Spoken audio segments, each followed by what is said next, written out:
Ada apa dengan negeri ini? Investasi Cina mampu mengusir puluhan ribu rakyat Indonesia. Apakah Indonesia butuh dengan mereka? Jelas tidak, mereka yang butuh dengan kekayaan Indonesia. Saya ingin cerita sebenarnya apa sih yang berubah terjadi sehingga terjadi. Kita tahu sampai 2016 saya menganggap beliau masih memihak kepada rakyat. Sampai menteri-menteri yang memihak kepada rakyat itu diberhentikan.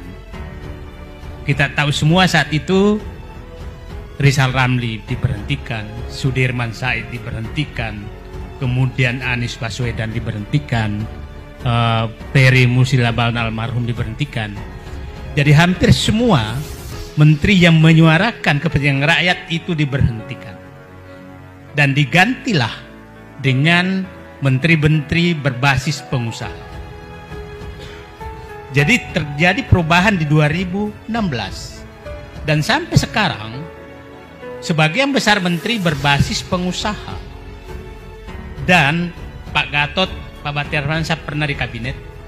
Terbayang nggak menteri-menteri itu kalau berkumpul pengusaha itu? Apa yang kira-kira dibahas? Saya tidak melihat lagi ada menteri berbasis aktivis dan memperjuangkan rakyat. Sekarang tidak ada. Akhirnya terlalu bodoh kita kalau mengharap bahwa ada dalam pemerintahan yang memikirkan rakyat.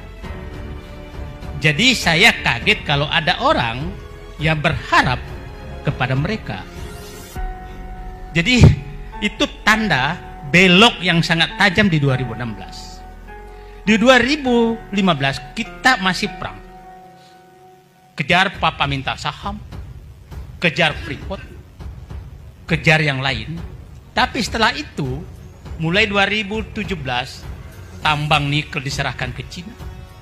Semua undang-undang yang menghalangi investor itu diubah. Sampai puncaknya Omnibus Law. Itu semua diubah.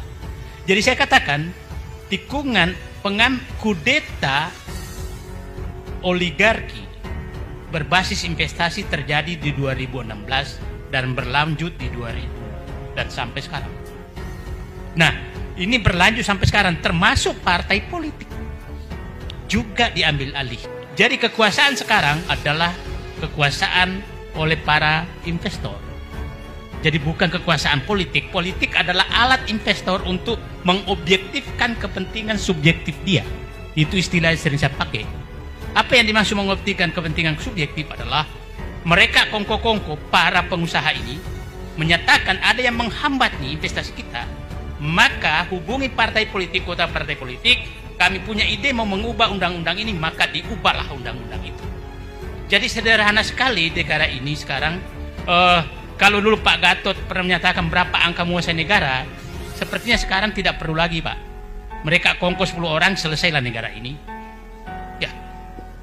Nah, yang menariknya undang-undang ini karena seakan-akan terpesan dari suatu negara.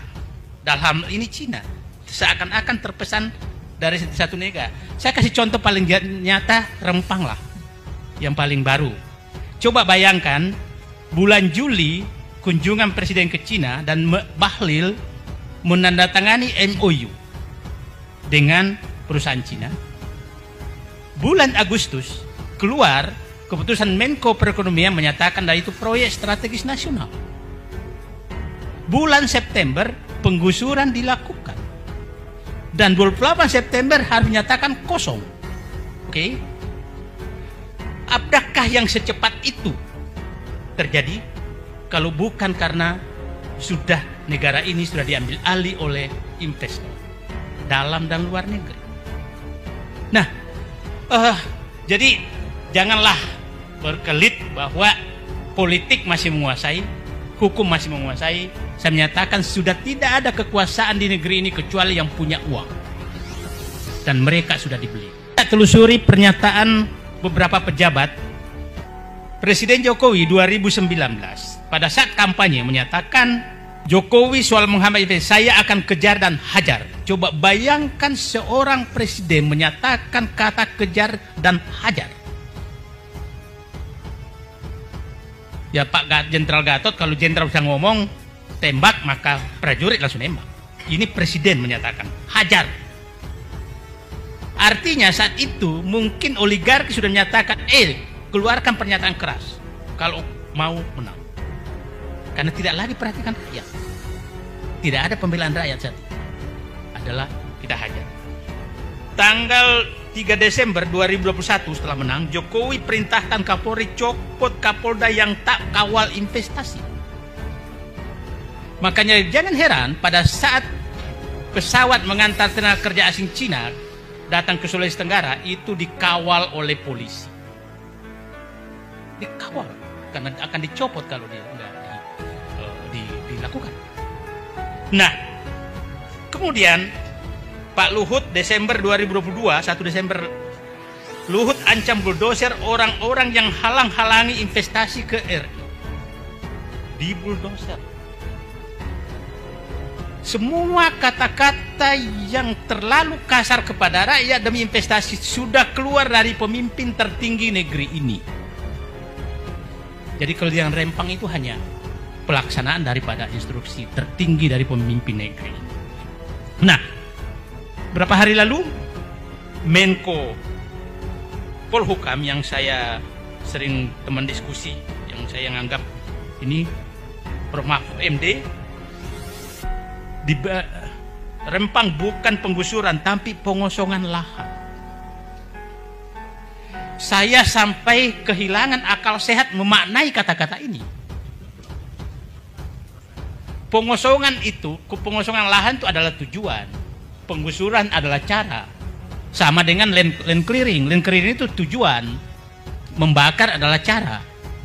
Bayangkan seorang profesor doktor bisa mencari berkamuflase dengan kata-kata demi pembenaran. 2 hari lalu keluar lagi pernyataan menteri, mantan Panglima TNI, menteri ATR, menyatakan mereka tidak punya sertifikat. Mana ada tanah adat punya sertifikat? Ya, HP juga belum. Nah, terus datang investor dari Cina yang tidak punya apa-apa bisa menggusur rakyat yang ratusan tahun ada di sana. Punya apakah investor Cina itu?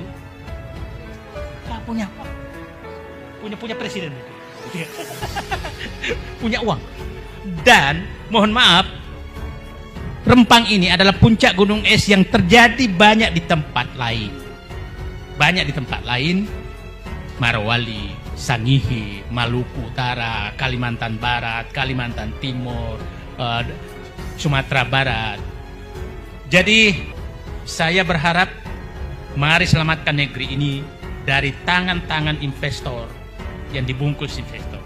Saya ingin katakan, jangan kita dikelabui dengan kata investor. Investor tuh bisa menjadi aneksasi bangsa ini.